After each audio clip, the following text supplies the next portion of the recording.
This is CNN Breaking News. And we do have breaking news right now. President Trump tweeting moments ago that 3 detained Americans have been released from North Korea. They are now on their way home.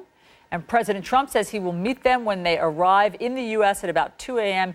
Eastern Time. So let's discuss with CNN military and diplomatic analyst John Kirby and CNN's Will Ripley, who has traveled to North Korea 17 times. John Kirby, let's just start with your reaction to the president's news. Yeah, terrific. Absolutely significant news, and good for those families, good for those 3 Americans. This is what we would call at the State Department a CBM, a confidence-building measure, obviously baked into the plan to agree to have Trump sit down with Kim Jong-un. So you saw that Kim didn't react to the exercises. Kim hasn't done any launches, and now Kim has released these 3 Americans, all part of an orchestrated framework to get to the summit. So obviously good news, and certainly indicative of the fact that Kim Jong-un is taking this summit seriously, that the North Koreans really are serious about wanting to sit down. It does not, Allison, mean that the summit will be successful, or that we'll have peace in our time, or that North Korea will immediately denuclearize. It does mean they're serious about the summit, though.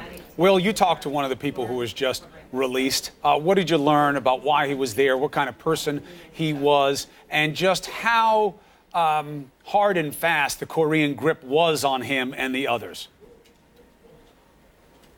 Yeah, I was in North Korea just after one of their nuclear tests in early 2016, and Kim Dong Chul was presented to us. It was a complete surprise. At that point, nobody knew that a U.S. citizen was even in custody, and he had already been in jail for several months at that time. He gave me a really detailed confession about espionage, saying that he was smuggling information out of North Korea to activist groups in South Korea. I didn't know at that time, and frankly, I still don't know whether that confession was made under duress. It was interesting. They made him speak in Korean when he was talking to me, even though he did speak some English.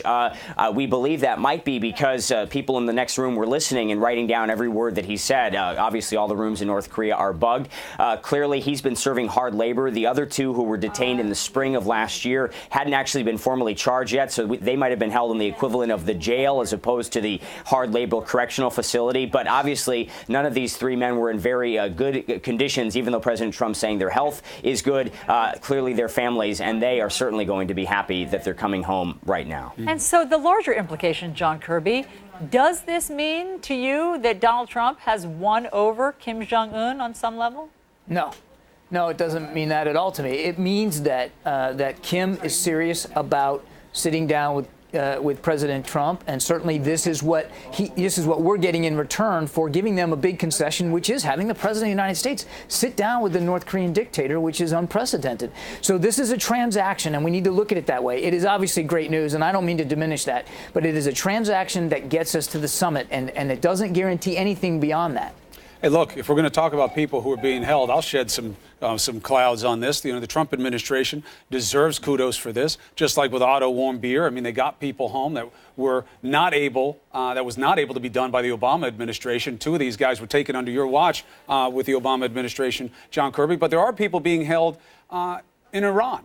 And now that they're angry about what's happening with the deal, doesn't this necessarily negatively impact the chance of getting them back?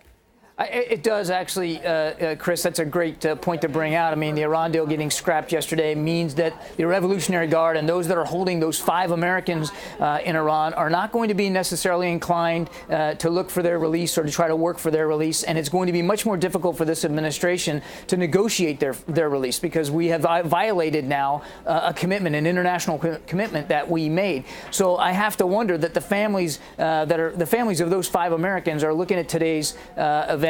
Obviously very, very bittersweet for them, because it means probably that it's going to be much harder for their loved ones to get to come home. Very quickly, Will, the president has tweeted that when this plane with these 3 American detainees lands at Andrews Air Force Base at 2 a.m., he will be there to greet them. Obviously, he says very exciting, and their families agree. We can only imagine. What do you think that from having covered this, their families are thinking right now?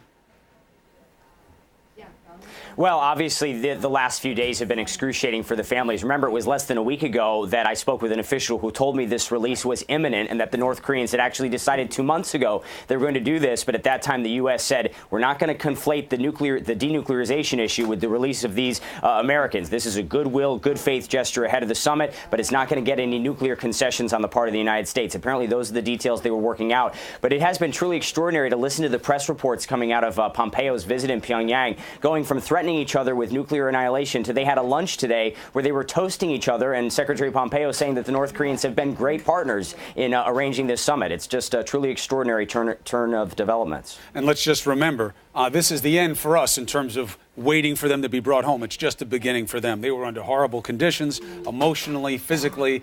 This is going to be a tough road for them and their families, so we'll be sensitive to that. Okay, Will Ripley, John Kirby, thank you very much for the insight.